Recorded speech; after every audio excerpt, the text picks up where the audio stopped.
part of Behlul's health awareness campaign, today I'll be giving you a brief talk on depression. I'm going to start off with what is depression.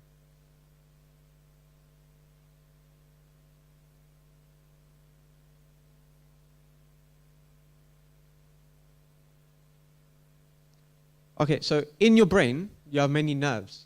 In between these nerves, you have gaps called synapses.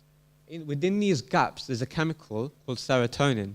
And scientists believe that low levels of this chemical is responsible for the depression that we experience. So depression itself does have a medical and a scientific background to it. So the picture that you see over here is actually the levels of brain activity between a depressed brain on the right and a normal brain on the left. So you can see how much of a massive impact that has. So in terms of the symptoms to look out for and the causes of depression, so it can range from a feeling of guilt, loneliness, hopelessness, all the way to the extreme of suicide, which is why it's such an important issue that we need to tackle within our community. In terms of causes, so for example, financial stress, tension, lack of social needs, which I'll come back to, are some of the causes of depression. So how to seek help? It's particularly important that if you experience any of these symptoms that aren't improving, or your mood affects your daily life, or you experience any sort of suicidal thoughts or self-harm, that you seek the attention of your GP immediately. There's also a charity known as Depression Alliance that can also help.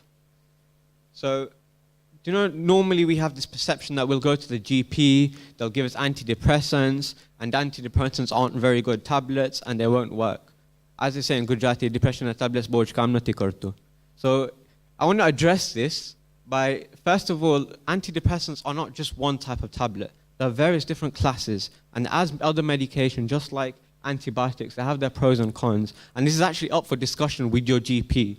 But before that, your GP won't straight jump onto antidepressants. What they'll do is they'll offer you CBT or counseling. What this is basically a chance for you to go to a therapist and talk through and find triggers that are triggering your depression in order to tackle it.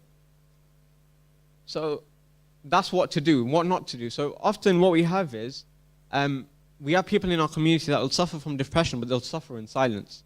And we always just say to them, get over it. But that's not actually the right answer. So I want to pose to you a question here, right now. In terms of physical health, if you had a migraine, would you go to a pharmacy? Yes? If you had asthma, would you go to see your GP? Yes? And if you had a serious injury, would you go to A&E?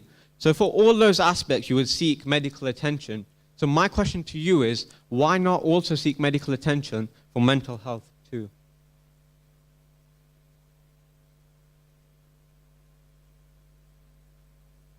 So lastly, I want to take you back to the 2nd of June.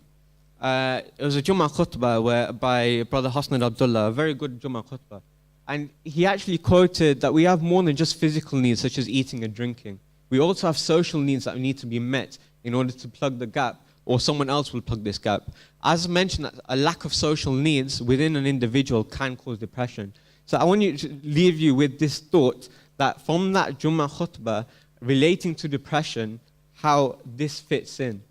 And ultimately what we have is, in our society, if we have children growing up to become depressed because of the lack of their social needs, our children will not be able to reach their potential in life. And therefore we won't get the next Sheikh Yusuf Ali Diranis, we won't get the next Mehdi Hassans, we won't get the next Sheikh Jafar Ladaks. This is why it's such an important issue. And also, God forbid, we do not want in our community tomorrow to see the experience of the very extreme of depression, as I mentioned earlier, because you know what it is. So I want to end on the Quranic antidote to depression, and that's Surah 13, verse 28.